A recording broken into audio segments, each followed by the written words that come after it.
জানাই। আপনাদেরকে আল্লাহ বরকতময় জীবন দিক, আপনাদেরকে সুশীল সমাজ গঠন করার লক্ষ্য নিয়ে কাজ করুন।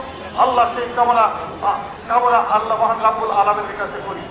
আমি কারো ব্যক্তিগত নাম বলতে চাই না, কারণ এখানে অর্থ কেউ বেশি দিয়েছে, অর্থ কেউ কম দিয়েছে, এটা হলো না। আগামী দিনে সবাই অর্থ দেবে, কারণ একার পক্ষে সম্ভব না, একা অপরকে চালিয়ে দেওয়া সম্ভব না।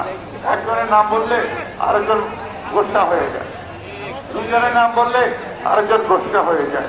আমি নাম বলতে চাই না। আমার অন্তরে ভালোবাসা আছে ভাই, ভালোবাসা আল্লাহর রহমতের প্রতি বিশ্বাস রাখতে হবে। সেই গেইনার হবে, সেই একটা নতুন দিগন্তে নাগরপুর নেতৃত্ব দেওয়ার সুযোগ করে পাবে। নাগরপুরের ভালোবাসা যদি তাদের হৃদয় না পায়, তারা কখনোই কামিয়াবি হতে পারবে না। আসুন, এই ইফতার বাড়িতে আদর্শবোধ নেই। আজকে আমরা এই ম্যানেজমেন্টের দায়িত্বে যারা ছিলেন, আমাদের সাধারণ সম্পাদক থেকে শুরু করে সব নেতৃবৃন্দকে দলের পক্ষ থেকে, আমার পক্ষ থেকে অভিনন্দন এবং মোবারকবাদ জানাই একটা সুশৃঙ্খল ইফতার বাড়ি দেওয়ার জন্য।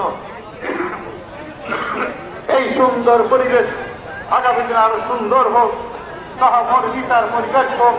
আগামী দিনে আমরা একটা শৃঙ্খলার মাধ্যমে, আরো আন্তরিকতার মাধ্যমে আমরা যেন যে কোনো রাজনৈতিক কর্মকাণ্ড, আমরা দলীয় কর্মকাণ্ড সব যেন সুশৃঙ্খলের সাথে পরিচালনা করতে পারি, এই লক্ষ্য নিয়ে আমরা কাজ করব।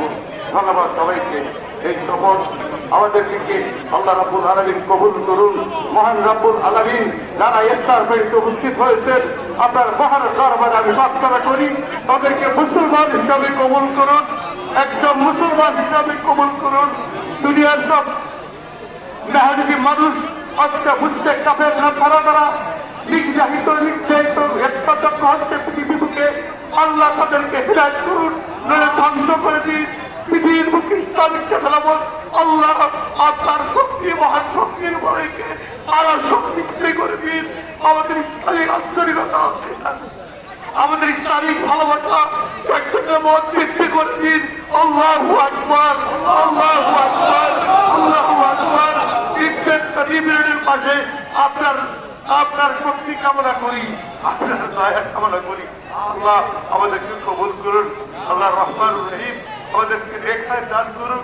আল্লাহ আমাদের ইসলামিক চেতনা বোধে রবিদের সুন্দর জীবন দ্বারা শ্রমিক দান করুন। আজকাল যারা ইফতার বাড়িতে রোজা রেখে উপস্থিত হয়েছে, আগামী বছর আমরা যেন এইভাবে সমগ্র লক্ষ্যে নিয়ে আল্লাহর ইফতার রোজা রেখে করতে পারি, সেই সক্ষমতা, সেই শ্রমিক আমাদের দান করুন। আমি আসসালামু আলাইকুম ওয়া রাহমাতুল্লাহ।